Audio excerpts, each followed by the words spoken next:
అన్న దాదాపు 2 ఏళ్ళు అవుతుంది కూటమి ప్రభుత్వం అధికారంలోకి వచ్చి. వీళ్ళేమో ఎన్ని కష్టాలున్నా సరే మేము ఒక సంక్షేమ పథకాలు అమలు చేస్తున్నాం, అభివృద్ధి చేస్తున్నాం, డెవలప్మెంట్ కానీ లేకపోతే పరిశ్రమలు కానీ ఉద్యోగాలు కానీ ఇవన్నీ తెస్తామని చెప్తున్నారు. జగన్మోహన్ రెడ్డి మాత్రం కేవలం మాయ మాటలు చెప్పారు. జనాలకు కూడా వెన్నుపోటు పొడిచారు చంద్రబాబు. నేను వచ్చాక ఒక్కొక్కటి సంగతి తెలుస్తా అంటున్నాడు. మీ అభిప్రాయం ఏంటి బాబు, మీరేమనుకుంటున్నారు? ఆయన చెప్పినట్టుగా జనానికి వెన్నుపోటు పడవలేదండి.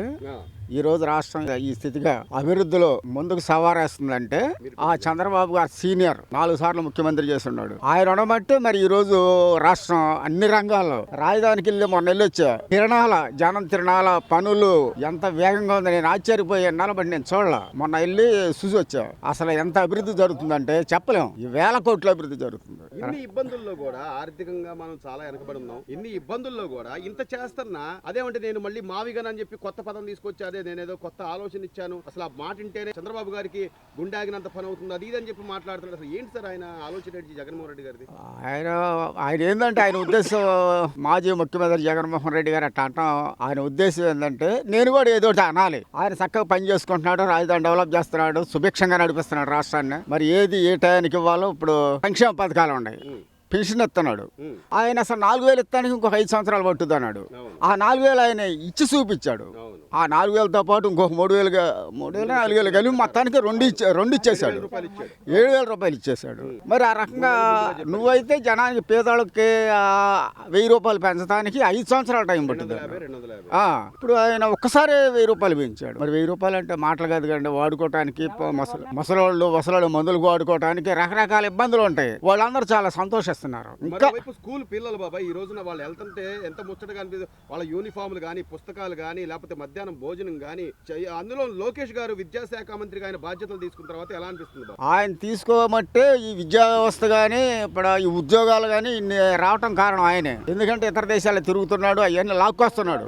మరి మన నియోజకవర్గం మంగళగిరి నియోజకవర్గంలో ఎంత ముందుకు నడుస్తుందంటే మరి ఆయన పుణ్యమే. మరి ఇది వరకే చాలా మంది చేసి ఉండారు. ఏమి నడిచిందండి? ఇవాళ ఆయన వచ్చిన తర్వాత అంత అభివృద్ధి బాగా స్పీడ్ గా ఉంది. ఈ మంగళగిరి నియోజకవర్గంతో పాటు రాష్ట్రం అంతా కూడా అదే పొజిషన్ లో ఉంది. ఓ పక్క రాజధాని పనులు కానీ, లేకపోతే పోలవరం అని కానీ, మీరు చెప్పినట్టు సంక్షేమ పథకాలు కానీ, ఇన్ని ఇబ్బందుల్లో కూడా వీళ్ళు నెట్టుకొస్తుంటే ఎక్కడికక్కడ ఏదో ఒక విధంగా అల్లర్లు చేయాలి, లేకపోతే కులాల మధ్య చిచ్చు పెట్టాలని చెప్పి ఈ రోజున కొన్ని 2 వర్గాల మధ్య ఏదో ఒక విధంగా గొడవ పెట్టాలని చూస్తున్న జగన్మోహన్ రెడ్డి గారు లేకపోతే వాళ్ళ నాయకుల పనితీరు ఎలా ఉందంటే, అంబటి రాంబాబు గారు ఎస్పెషల్లీ ప్రతిదానికి కూడా ప్రెస్ మీట్ పెట్టి అదే పదిగా విమర్శిస్తున్నాడు ఆయన. వాళ్ళు ఏంటంటే ఏమి ఆధారాలు ఇవ్వండి విమర్శిస్తానికి.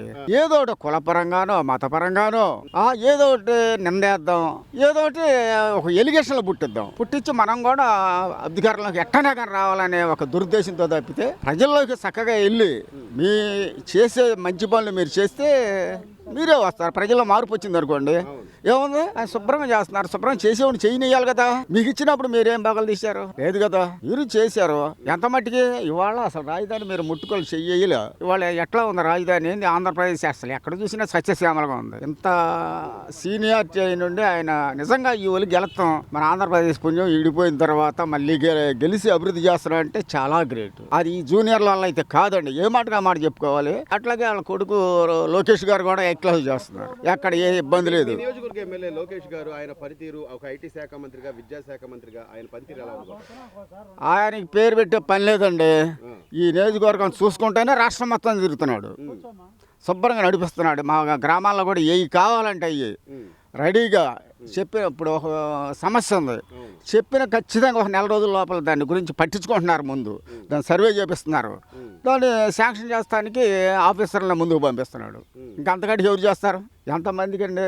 పేదవాళ్ళకి ఎంత డబ్బు ఇస్తున్నాడు, చనిపోయిన వాళ్ళకి ఎంతమంది డబ్బు ఇస్తున్నాడు, విద్యార్థులకి ఎంత ఇస్తున్నాడు, తల్లివందనాలు ఇవన్నీ చెప్పుకుంటూ పోతే ఎన్ని పథకాలు పెట్టాడండి. ఇంకేం కావాలండి మనిషికి అంతకాడికి?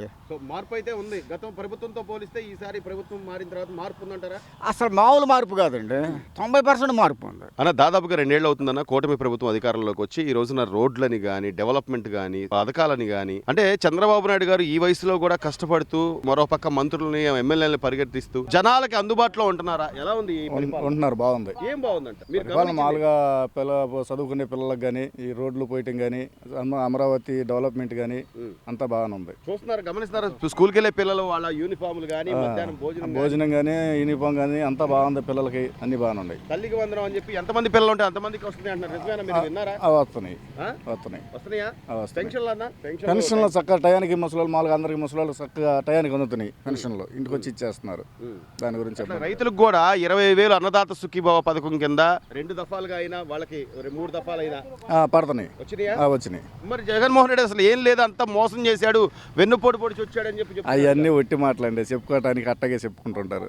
ప్రతిపక్షం వాళ్ళు మాట్లాడిపోతే కుదరదు కదా, అందుకోసం మరి ఏదో ఒకటి మాట్లాడుతూ ఉంటారు. మాట్లాడేది నిజం ఉండాలి కదా, నిజాయితీగా మాట్లాడాలి. ఇప్పుడు ఈ రోజున ప్రజలంత అమాయకంగా పిచ్చోళ్ళలాగా లేరు కదన్నా, అట్లా ఒప్పుకోరు కదా వాళ్ళు, ప్రతిపక్షం ఒప్పుకోదుగా. మళ్ళీ ఏదో ఒకటి చేయాలి, ఏదో ఒకటి పెట్టాలి క్రికెట్ అని చెప్పి ఏదో ఒకటి చేస్తూ ఉంటారు. అది అంతే. ఇప్పుడు అదేదో నీతో పాటు నువ్వు కూడా అభివృద్ధి చేయి, లేకపోతే నువ్వు కూడా పరిశ్రమలు చెప్పు, పిల్లలకు 4 ఉద్యోగాలు వచ్చే పని చేయొచ్చు కదా. ఆయనకి బాధ్యత ఉంది కదా, ప్రతిపక్ష హోదాలో ఉన్నా కూడా బాధ్యత ఉంది. కానీ మామూలుగా చేయరుగా, అట్లా ఒప్పుకోరు. ప్రతిపక్షం ఒప్పుకోదుగా అసలు, అట్ట ఎవరైనా ఒప్పుకోరు. అలా చంద్రబాబు గారు కానీ లోకేష్ గారు కానీ వాళ్ళ పనితీరు ఎలా ఉంది? వాళ్ళ పనితీరు బాగుందండి, అంతా బాగుంది.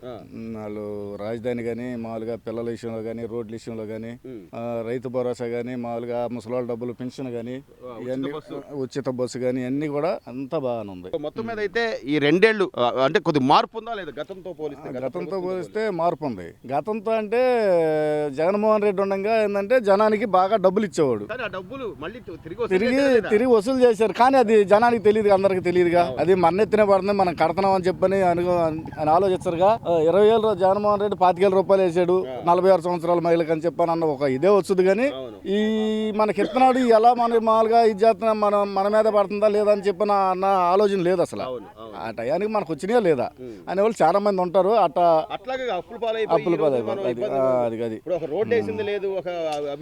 ఏమీ లేదు. ఇవాళ మామూలుగా పల్లెల్లో రోడ్లు కానీ, మామూలుగా మెయిన్ రోడ్లు కానీ, మామూలుగా విజయవాడకు కానీ, మామూలుగా ఇటు కేఎల్ఈ రోడ్డు కానీ ఇవన్నీ కూడా చాలా బాగా చేశారు. తెనాలి వెళ్తాను కానీ ఇటువరకు తెనాలి వెళ్ళాలంటే గంట పట్టేది, ఇవాళ 20 నిమిషాలకి తెనాలి వెళ్ళిపోతారు మామూలు బండి వేసుకుంటే. అలా పోసారు రోడ్లు.